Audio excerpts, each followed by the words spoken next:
할렐루야. 오늘 우리가 함께 나누고자 하는 말씀의 제목은 동정녀에게서 나신 예수입니다. 본문은 마태복음 1장 18절에서 25절 사이입니다.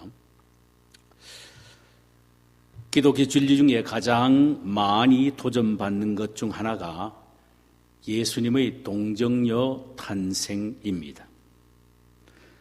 사람이 이 세상에 태어나는 것은 남녀의 생식적인 방법에 의하여 되어지는 것인데, 결혼하지 않는 처녀에게서 아이가 태어난다는 것은 도저히 받아들일 수가 없다는 것입니다. 그래서 많은 사람들이 예수의 동정녀 탄생을 허무맹랑한 신화와 같은 것으로 여겨 절대로 믿지 못하겠다며 입에 거품을 물고 반대하고 있는 것입니다. 그러나 예수님의 동정녀 탄생은 역사적인 사건이요, 결코 양보할 수 없는 기독교의 절대 진리입니다. 만약 이것을 양보하거나 절충하게 되면 기독교 진리는 모두가 무너지고 말게 될 것입니다. 이유는 기독교는 예수님의 동정녀 탄생 위에 세워진 종교라고 말할 수가 있기 때문입니다. 그러므로 기독교는 이 진리를 사수하기 위하여 목숨을 거는 것입니다. 예수님의 동정녀 탄생은 이미 구약 성경에서 예언되어 온 기독교 절대 진리인 것입니다. 예수님의 동정녀 탄생에 대한 구약의 예언은 수많은 증거들을 소유하고 있습니다. 우선 첫째로 생각해 볼 것은 예수님의 동정녀 탄생에 대한 구약의 예언의 증거들입니다. 그 첫 번째는 창세기 3장 15절입니다. 창세기 3장 14절에 보면은 여호와 하나님의 뱀에게 이르시되 내가 이렇게 하였으니 내가 모든 축과 들의 모든 짐승보다 더욱 저주를 받아 배로 다니고 종신토록 흙을 먹을지니라. 내가 너로 여자와 원수가 되게 하고 너의 후손도 여자의 후손과 원수가 되게 하리니 여자의 후손은 내 머리를 상하게 할 것이요 너는 그의 발꿈치를 상할 것이니라. 이는 하와를 꿰어 범죄케 한 사단에게 내신 하나님의 저주의 내용입니다. 여기서 말하는 여자의 후손은 메시아인 예수를 말씀합니다. 인류의 메시아인 예수가 오셔서 사단의 머리를 밟으심으로 사단의 종이 되었던 인간을 구원해 주실 것에 대해 예언해 주고 있는 내용이죠. 그런데 우리가 잊지 말아야 할 하나 단어를 기억해야 합니다. 그것이 뭐냐면은 여자의 후손이라는 단어입니다. 이 단어가 예수님의 동정녀 탄생을 예언해지고 있는 결정적인 증거 가운데 하나입니다. 성경은 모든 인간을 아담의 후손이라고 말하지 절대로 여자의 후손이라고 말하지 않습니다. 여자의 후손은 예수님에게만 적용된 수로입니다.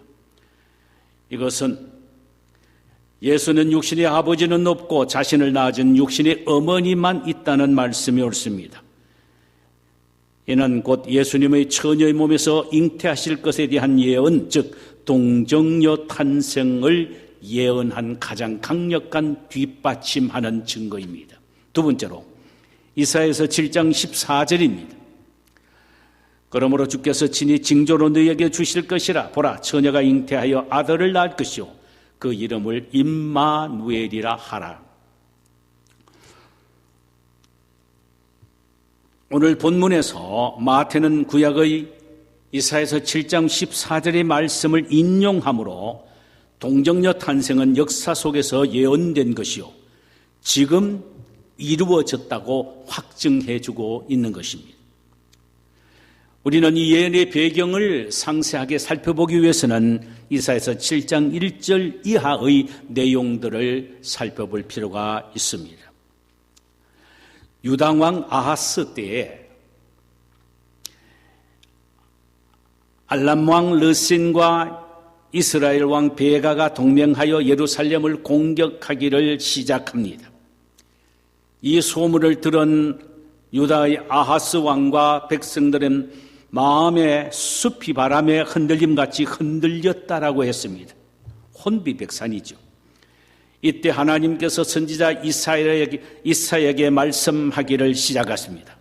이사야야, 너는 너 아들 스알 야숲을 데리고 아하스 왕에게 가서 내가 그에게 할 말을 대언해라. 아무리 아람 왕 르신과 이스라엘 왕 베가가 강하다고 해도 그들은 연기나는 두 부적경이 그루터기에 불과하니 두려워하지 말고 낙심하지 말라. 앞으로 65년만 있으면 에브라임 즉 이스라엘은 패하고 다시는 일어나지 못하게 될 것이다.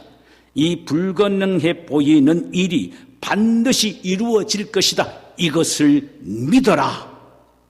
믿으면 너희들이 르신과 베가의 연합군을 이길 수 있지만 만약에 믿지 아니하면 정령이 일어나지 못하리라고 말하라고 하셨습니다. 유다의 왕 아하스가 이사야 부자의 말을 듣고 도저히 믿어지지가 않았습니다. 어떻게 거대한 아람 왕 르신과 이스라엘의 베가의 연합국을 일으킬 수가 있단 말인가? 도저히 상상할 수 없는 일이었습니다. 그래서 믿겨지지 않아서 신흥 제국인 아수르의 도움을 받기를 원합니다. 인간적인 방법이죠. 그때 하나님은 당신이 하신 예언의 성취와 약속의 진실성을 보장하는 하나의 증거로서 징조를 구해보라고 말씀을 하셨습니다. 아하스야, 너 그거 믿어지지 않니? 못 믿겠니? 그렇다면 그보다 더 어려운 일이라도 괜찮으니 징조를 내한테 한번 구해봐라. 이렇게 요청을 하셨습니다. 그 하나님의 말씀을 들은 이 꼼상인 아하스는 나는 결코 여호와를 시험하지 않겠노라라는 핑계로 하나님의 약속을 믿지 않으려고 합니다. 현실적으로 보면 전혀 불가능한 것처럼 보이니까 말입니다. 아하스 왕의 이 불신앙적 태도는 이제 이사야 선지자가 친히 나서서 너희가 왜 하나님을 괴롭게 하느냐라고 책망하기 시작합니다. 우리가 명심해야 될 것은 하나님의 약속을 믿지 않는 것은 하나님을 괴롭히는 일입니다. 하나님의 말씀을 의심하는 것은 하나님을 괴롭힌 일이라는 사실을 알아야 됩니다. 사랑하는 여러분, 하나님을 괴롭히는 것 다른 것 아니에요. 하나님이 하시는 말씀을 우리가 믿지 못하는 것, 그것 우리 자신이 손해보는 것에서 그치지 않고 하나님이 괴로워하시는 일입니다. 하나님의 약속의 말씀을 의심하는 것, 내게 손해 오는 것만으로 손해로만 끝나는 것이 아니라 하나님을 괴롭히는 일이라는 사실입니다. 하나님의 약속을 믿지 않고 의심함으로 하나님을 괴롭게 해드리는 아하스 왕의 이런 미원적이고 불신앙적 행위에 더 참을 수 없었던 하나님은 친히 당신이 베푸실 징조를 제안하셨습니다. 이것이 오늘 본문 14절입니다. 보라, 처녀가 잉태하여 아들을 낳을 것이요 그 이름을 임마누엘이라 하라는 것입니다. 아람 왕 르신과 이스라엘 왕 베가의 연합군과 동정녀 아들 탄생과 무슨 연관이 있어서 시스로와 베가에 대한 승리의 약속을 동정녀 탄생을 예로 들어서 설명하고 계십니까? 여기서 이사야가 강조하고 있는 것은 절대 불가능해 보이는 것이라 할지라도 믿어라 하는 믿음을 강조하고 있다는 사실입니다. 너희들이 시스라와 베가에 대한 승리가 말도 되지 않는 전혀 불가능한 일로 보이느냐? 그렇다면 처녀가 아들을 낳는다면 너에게는 어떻게 받아들일 수가 있느냐? 실로 처녀가 잉태하여 아들을 낳는 일은 더 힘들고 어려운 일일 것이다. 그런데 이 일은 반드시 일어나게 될 것이다. 그렇다면 시스라와 베가에 대한 승리는 그에 비하면 아무것도 아닐 것이란 말입니다.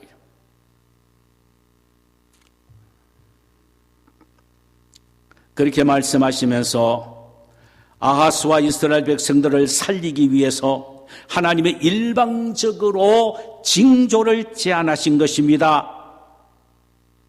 처녀가 잉태하여 아들을 낳을 것이요 그 이름을 임마누엘이라 하리라는 이 징조를 제안하신 것입니다.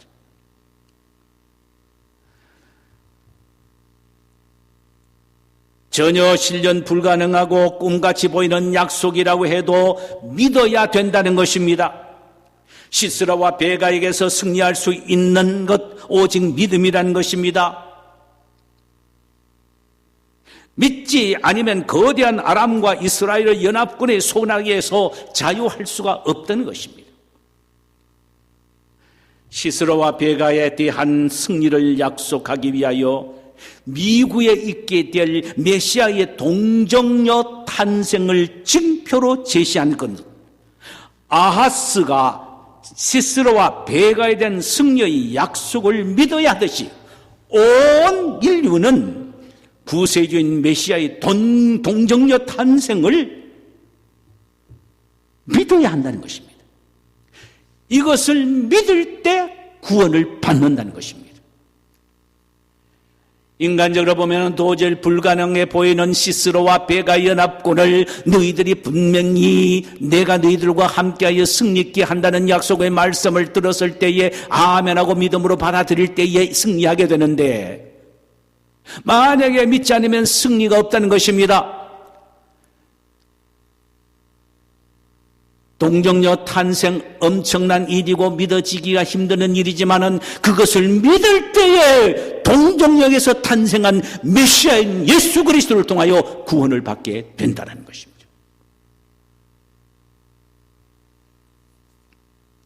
그런 의미에서 마태는 구약의 이사야 7장 14절을 인용한 것입니다. 그러므로 예수님의 동정녀 탄생은 구약 이사야 7장 14절에 분명히 예언되어 있는 대로 이루어진 사건에 불과하다는 것입니다.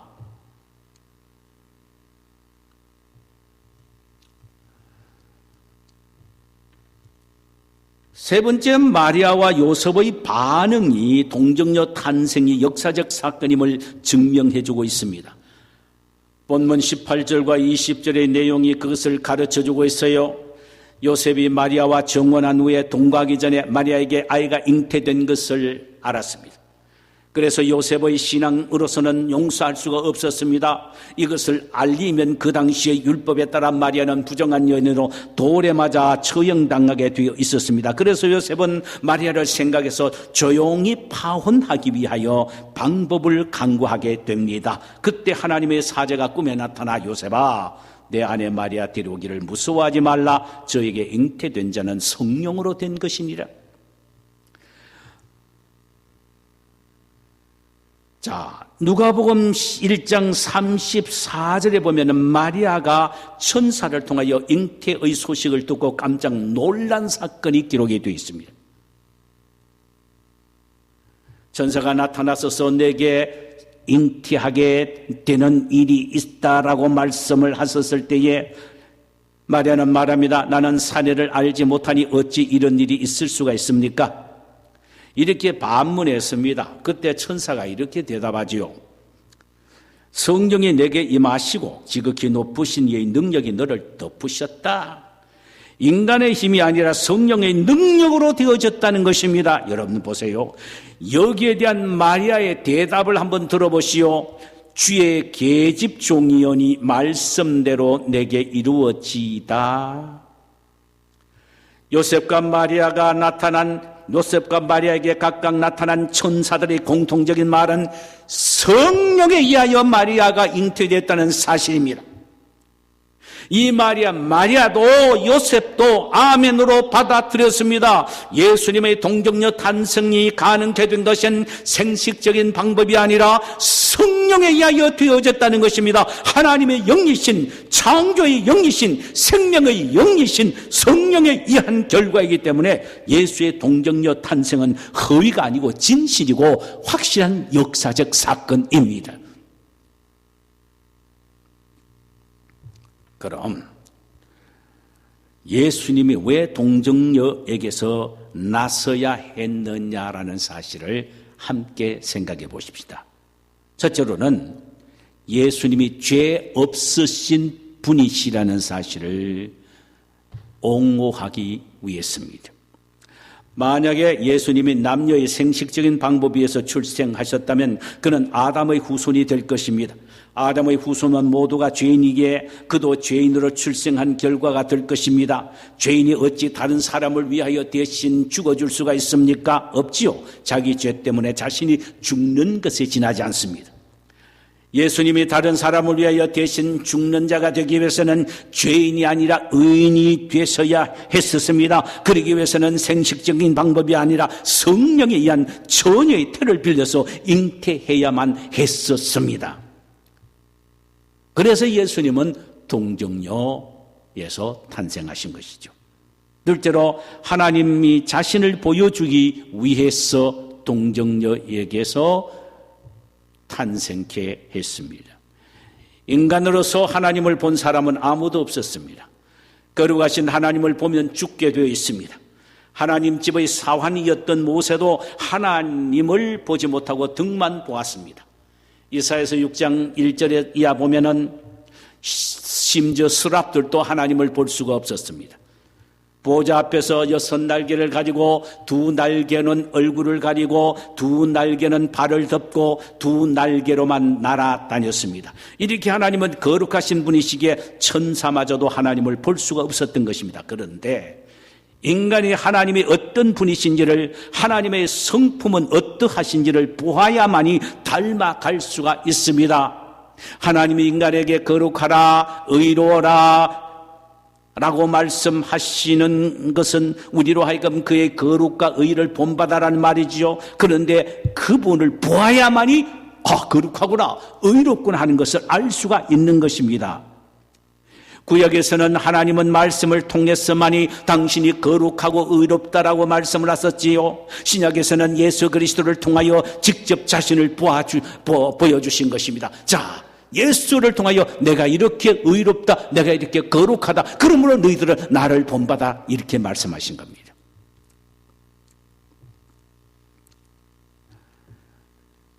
요한복음 14장 8절에 보니까 어느 날 빌립이 예수님에게 찾아와서 선생님, 하나님 아버지를 우리에게 보여주시옵소서 이렇게 요청했을 때 요한복음 14장 9절에서 예수님은 단호하게 다음과 같이 말씀을 하셨습니다.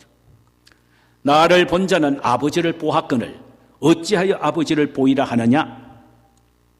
이 말씀을 통하여 발견할 수 있는 것은 하나님은 예수 그리스도를 통하여 우리에게 자신을 보여주신다는 사실입니다.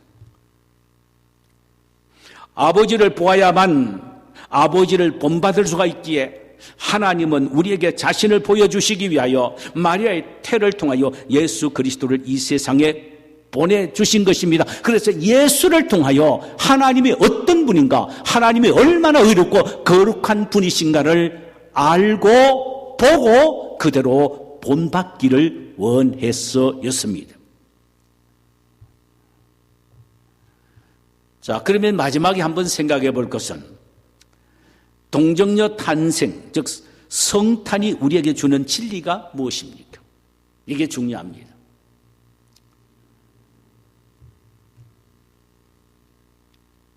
예수님은 왜 동정녀에게 탄생하셔야 하느냐라는 부분을 말씀을 드렸다면 오늘날 예수의 동정녀 탄생이 우리에게 주는 메시지가 뭐냐라는 것입니다. 첫째로 절대 믿음과 절대 순종을 요구하고 계신다는 사실입니다. 가브리엘 천사가 마리아에게 나타나서 성탄 소식을 전했을 때 마리아는 잉태 소식, 가브리엘 천사가 마리아에게 나타나서 잉태 소식을 전했을 때에 마리아는 깜짝 놀라 나는 사내를 알지 못하니 어찌 이런 일이 있을 수 있으리까 라고 말합니다. 천사가 성령에 의하여 되진 일인다. 대저 하나님의 모든 말씀은 능치 못함이 없느니라. 자, 성령에 의하여 잉태되었다.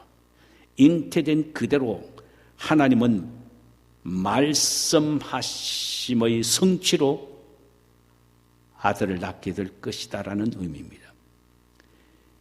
이 어렵고 힘든 주님의 말씀 앞에 마리아의 대답이 어땠습니까? 주의 계집종이오니 말씀대로 내게 이루어지다.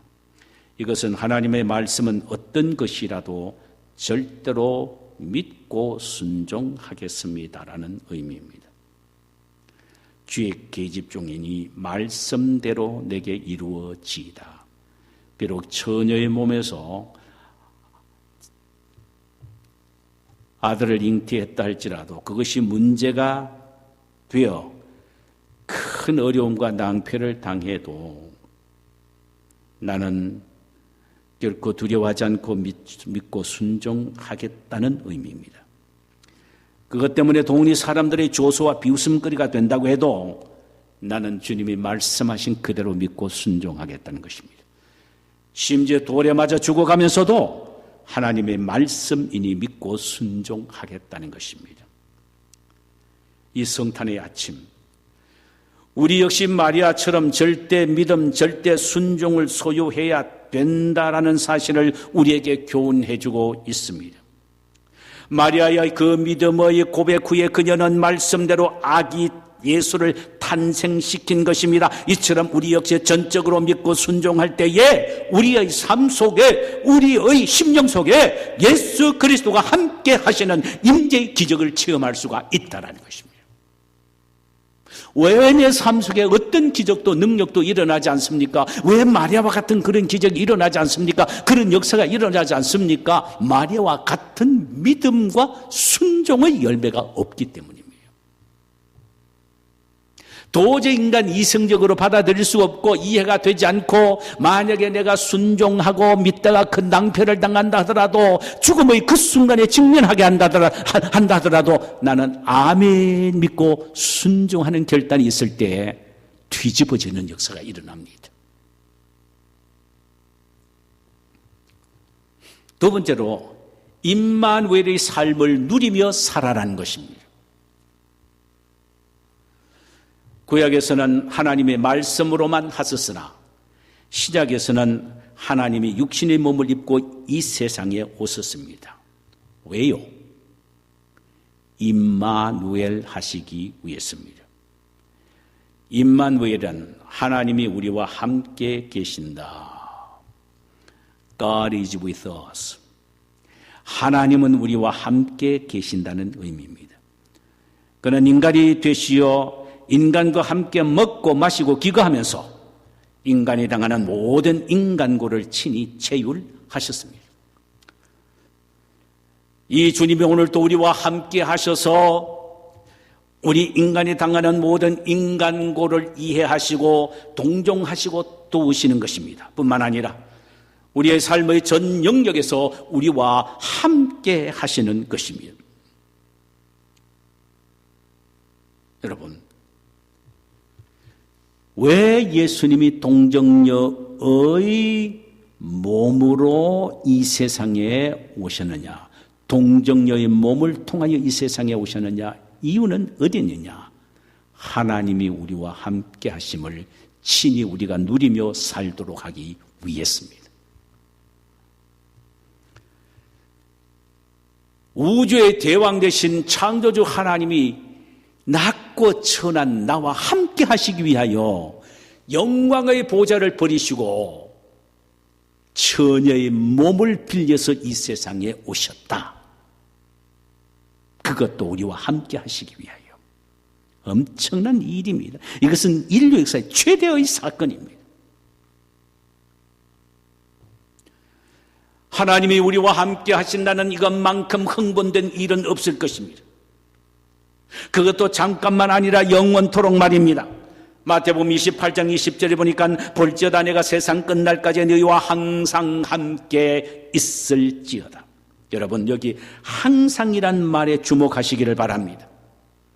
이는 슬플 때든 기쁠 때든 병약할 때든 건강할 때든 성공할 때든 실패할 때든 항상 하나님이 우리와 함께 하시기 위하여 이 세상에 오셨다는 것입니다. 왜요? 우리를 도우시고 지키고 위로하시고 붙잡으시고 축복해 주시기 위해서입니다. 하나님은 이 시간 우리에게 말씀하십니다. 나는 임마누엘의 하나님이다. 나는 너의 고통과 슬픔의 현장에 함께한다. 너의 인간고를 친히 알고 함께 아파한다. 너가 비록 죄를 범했다 할지라도 나는 결코 너를 포기하지 않겠노라. 나는 너를 도와주리라. 우리 모두는 주님의 이 음성을 들을 수가 있기를 소원합니다. 여러분, 임마누엘의 신앙이 나의 인생을 끌고 나간다는 사실을 알아야 합니다. 사단의 최고의 작전은 하나님이 나와 함께하지 않고 나를 떠났다고 미혹하고 유혹하는 것입니다. 그러나 우리는 다윗의 신앙 고백을 잊지 말아야 합니다. 비록 내가 사망의 음침한 골짜기로 다닐지라도 해를 두려워하지 않을 것은 주께서 나와 함께 하심이니. Even though I walk through the valley of the shadow of death, I will fear no evil, for you are with me. Your rod and the staffs, they comfort me. 잠깐만 나와 함께 하시는 것이 아니고 마지막까지 to the end of the world, 세상 마지막까지 하나님은 우리와 함께 하십니다. 그러기 위하여 하늘 영광의 보좌를 버리고 처녀의 몸을 타고 이 세상에 오신 것입니다. 이 함께 하시는 임마누엘의 은혜를 우리가 삶 속에서 누려야 한다는 말이죠. 아, 성탄절이다. 쇼핑하고 캐롤이나 부르고 흥겹게 놀고 즐거움을 향유하는 그것이 성탄이 아니에요. 진정한 의미의 하늘 영광을 버리고 이 세상에 나와 함께하기 위하여 오신 예수, 그분이 내 삶 속에 나와 함께한다 라는 사실을 누리며 살아야 하는 것이 성탄의 진정한 의미입니다. 마지막 하나는 비천한 사람이 만세에 복이 있는 사람으로 변화되게 된다는 것입니다.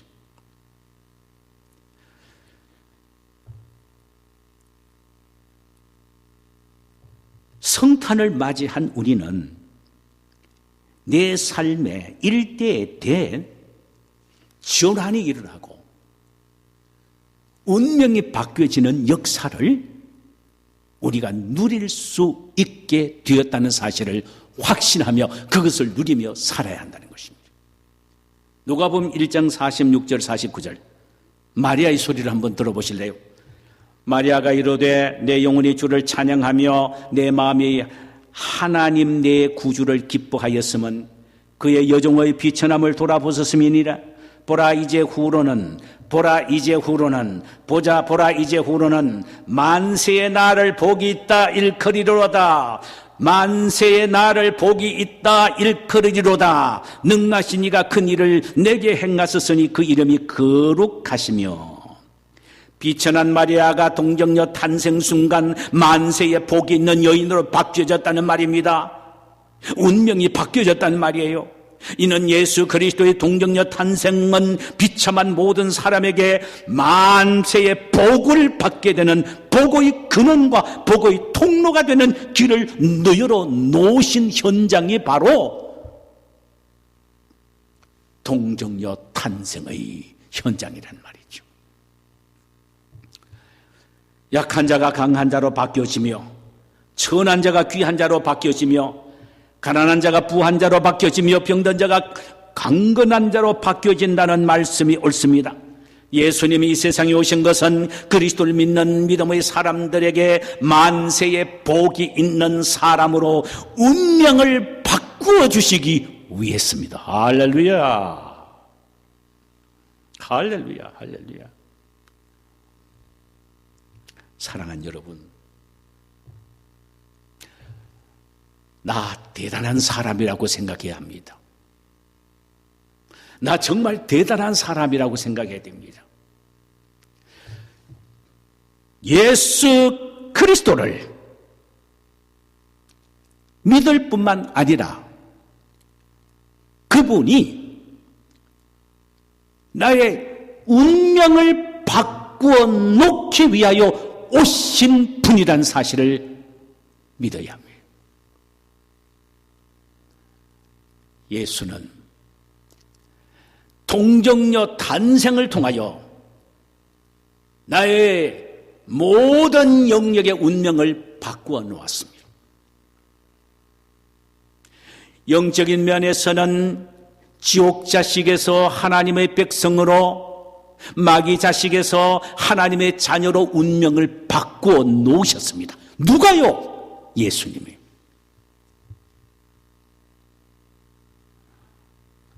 천한 자가 귀한 자로 바꾸어 놓으셨습니다.